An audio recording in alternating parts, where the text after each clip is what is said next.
ইরানের সাম্প্রতিক ক্ষেপণাস্ত্র হামলায় জর্ডান ও সংযুক্ত আরব আমিরাতে মোতায়েন করা মার্কিন উন্নত ক্ষেপণাস্ত্র প্রতিরক্ষা ব্যবস্থা থার্ডের রাডার ক্ষতিগ্রস্ত হয়েছে। আন্তর্জাতিক সংবাদ মাধ্যম CNN-এর বরাত দিয়ে আল মায়াদিন এই চাঞ্চল্যকর তথ্য প্রকাশ করেছে। স্যাটেলাইট থেকে পাওয়া ছবি বিশ্লেষণ করে বিশেষজ্ঞরা জানিয়েছেন, এই হামলার ফলে ওই অঞ্চলে মার্কিন ও মিত্র দেশগুলোর আকাশ প্রতিরক্ষা ব্যবস্থা উল্লেখযোগ্যভাবে দুর্বল হয়ে পড়েছে। জর্ডানের মুয়াফাক সালতি বিমান ঘাঁটিতে থাকা মার্কিন থার্ড ব্যাটারির রাডার ব্যবস্থাটি সরাসরি আঘাতপ্রাপ্ত হয়ে সম্ভবত পুরোপুরি ধ্বংস হয়ে গেছে। ইরান থেকে প্রায় ৮০০ কিলোমিটার দূরে অবস্থিত এই ঘাঁটিটি মধ্যপ্রাচ্যে মার্কিন সামরিক কার্যক্রমের জন্য অত্যন্ত গুরুত্বপূর্ণ একটি কেন্দ্র হিসেবে পরিচিত। যুদ্ধের শুরুর দিকেই এই হামলা চালানো হয় বলে ধারণা করা হচ্ছে।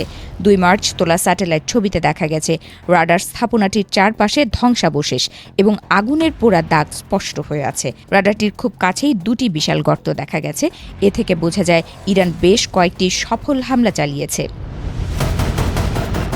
সামরিক বিশ্লেষকদের মতে এই ধরনের হামলা পরিকল্পিত এবং নিখুঁত ছিল, যার উদ্দেশ্য ছিল মার্কিন প্রতিরক্ষা বুদ্রকে অকেজো করে দেয়া। ক্ষতিগ্রস্ত রাডারটি মূলত রেথিয়ন কোম্পানির তৈরি AN/TPY-2 মডেলের একটি পরিবহনযোগ্য রাডার।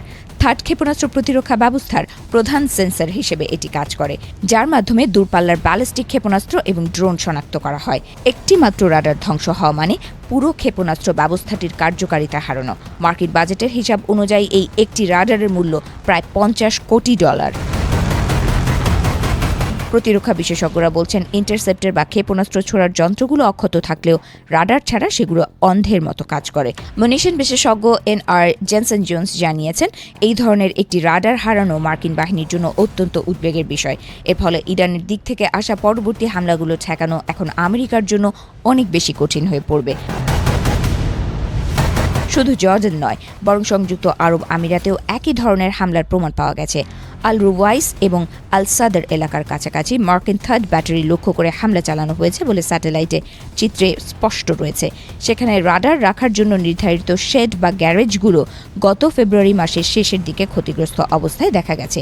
তবে সেখানে রাডারগুলো পুরোপুরি ধ্বংস হয়েছে কিনা তা নিয়ে এখনও নিশ্চিত হওয়া যায়নি। বিশ্লেষকদের ধারণা, এই হামলাগুলো ইরানের একটি সুদূরপ্রসারী পরিকল্পনার অংশ, যার লক্ষ্য মধ্যপ্রাচ্যে মার্কিন গোয়েন্দা ও নজরদারি ব্যবস্থা ধ্বংস করা। আরব উপদ্বীপ জুড়ে আমেরিকার যোগাযোগ ও আগাম সতর্কবার্তা দেওয়ার ক্ষমতা কমিয়ে দিতেই ইরান এই কৌশলে হামলাগুলো চালাচ্ছে। এর আগে কাতারের দাহাল এলাকায় অবস্থিত মার্কিন আগাম সতর্কবার্তা প্রদানকারী রাডারও ক্ষতিগ্রস্ত হওয়ার খবর পাওয়া যায়।